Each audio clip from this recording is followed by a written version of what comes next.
हम सभी ने बीते दिनों में देश का सामर्थ्य और उसका संयम दोनों देखा है। मैं सबसे पहले भारत की पराक्रमी सेनाओं को, सशस्त्र बलों को, हमारी खुफिया एजेंसियों को, हमारे वैज्ञानिकों को, हर भारतवासी की तरफ से सैल्यूट करता हूं। हमारे वीर सैनिकों ने ऑपरेशन सिंदूर के लक्ष्यों की प्राप्ति के लिए असीम शौर्य का प्रदर्शन किया। मैं उनकी वीरता को, उनके साहस को, उनके पराक्रम को आज समर्पित करता हूं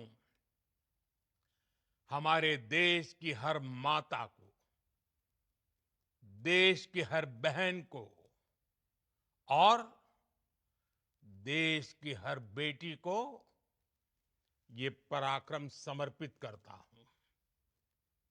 साथियों, 22 अप्रैल को पहलगाम में आतंकवादियों ने जो बर्बरता दिखाई थी, उसने देश और दुनिया को झकझोर दिया था। छुट्टियां मना रहे निर्दोष मासूम नागरिकों को धर्म पूछकर उनके परिवार के सामने, उनके बच्चों के सामने बेरहमी से मार डालना, यह आतंक का बहुत विभत्स चेहरा था, क्रूरता थी। ये देश के सद्भाव को तोड़ने की घिनौनी कोशिश भी थी। मेरे लिए व्यक्तिगत रूप से ये पीड़ा बहुत बड़ी थी। इस आतंकी हमले के बाद सारा राष्ट्र, हर नागरिक, हर समाज, हर वर्ग, हर राजनीतिक दल एक स्वर में आतंक के खिलाफ कड़ी कार्रवाई के लिए उठ खड़ा हुआ। हमने आतंकवादियों को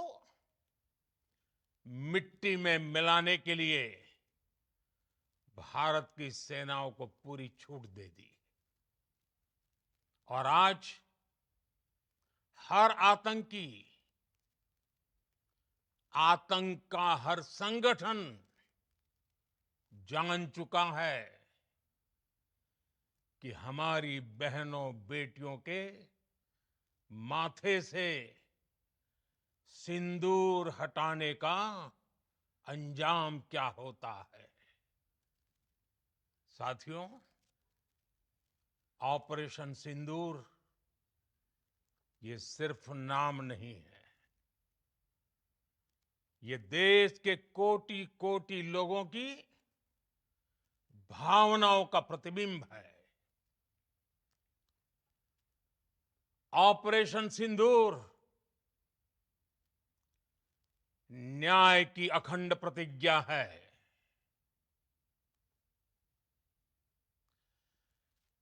6 मई की देर रात, 7 मई की सुबह पूरी दुनिया ने इस प्रतिज्ञा को परिणाम में बदलते देखा है। भारत की सेनाओं ने पाकिस्तान में आतंक के ठिकानों पर, उनके ट्रेनिंग सेंटर्स पर सटीक प्रहार किया।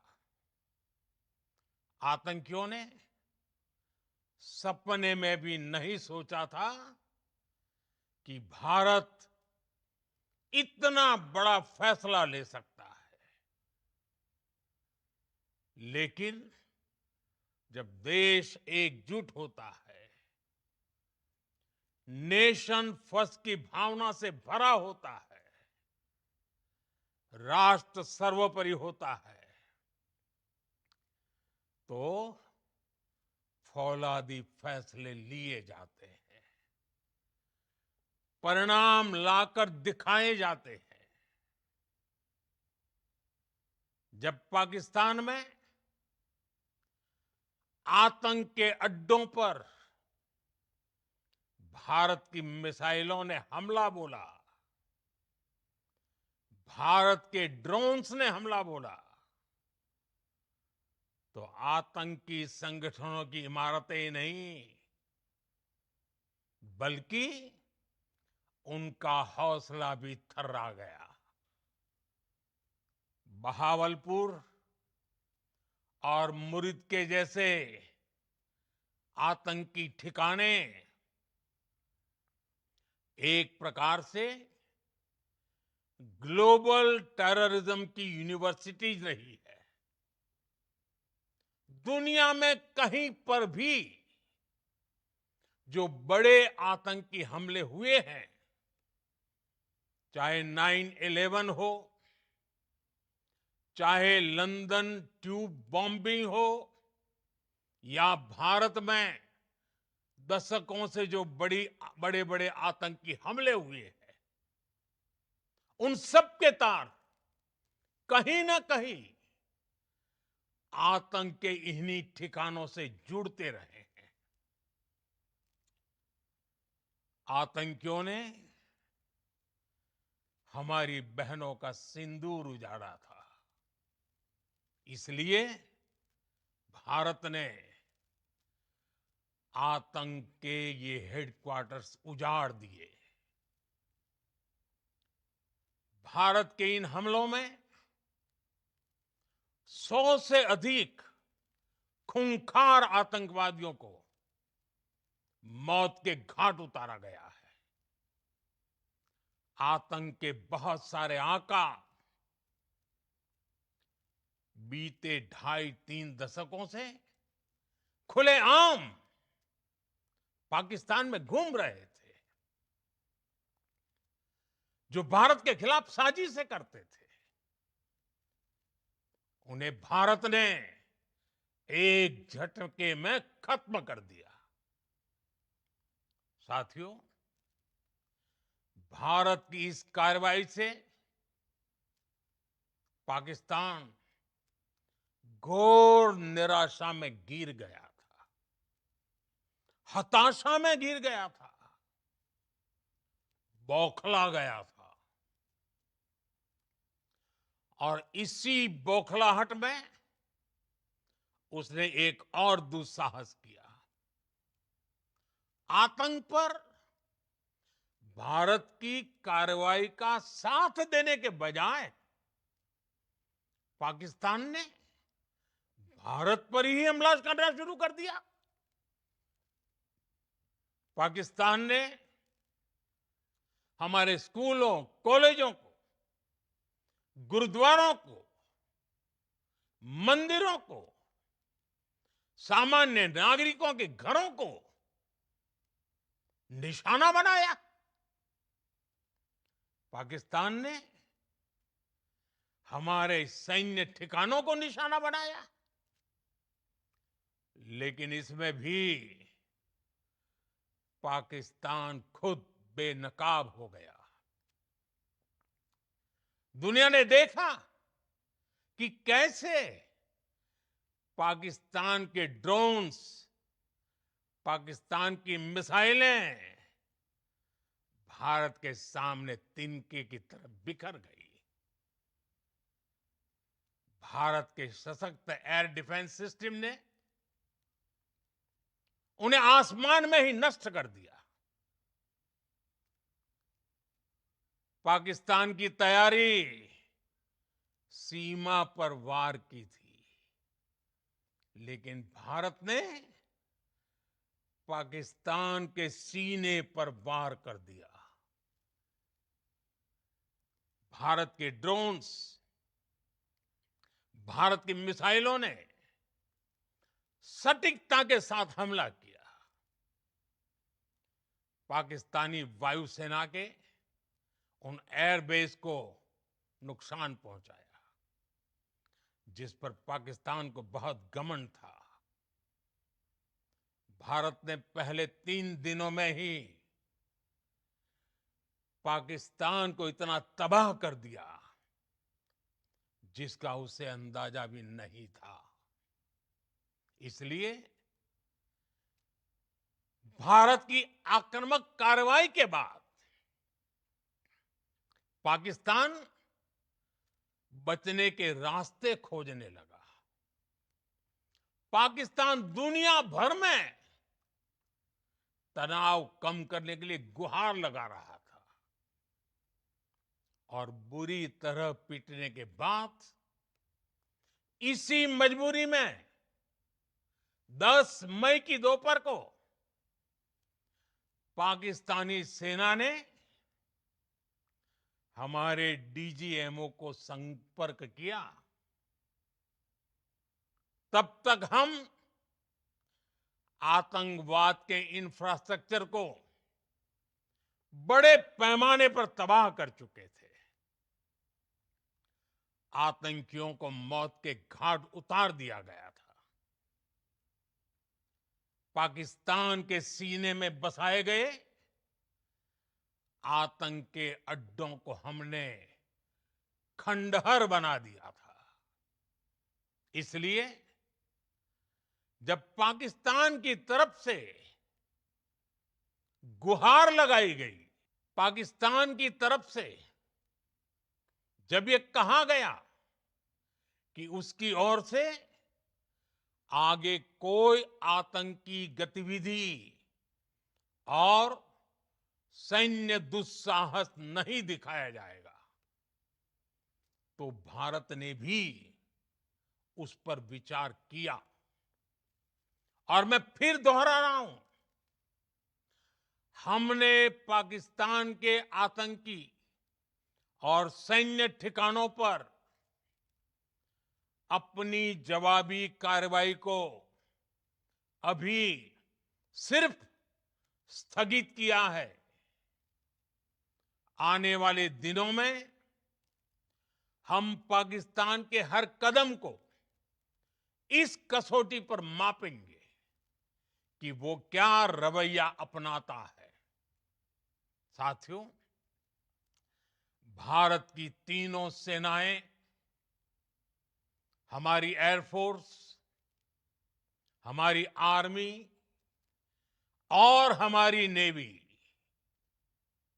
हमारी border security force BSF, Bharat के अर्धसैनिक बल लगातार अलर्ट पर है।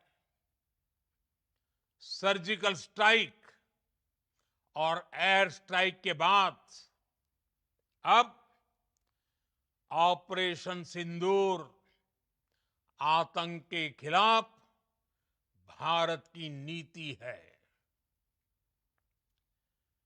ऑपरेशन सिंदूर ने आतंक के खिलाफ लड़ाई में एक नई लकीर खींच दी है, एक नया पैमाना, न्यू नॉर्मल तय कर दिया है।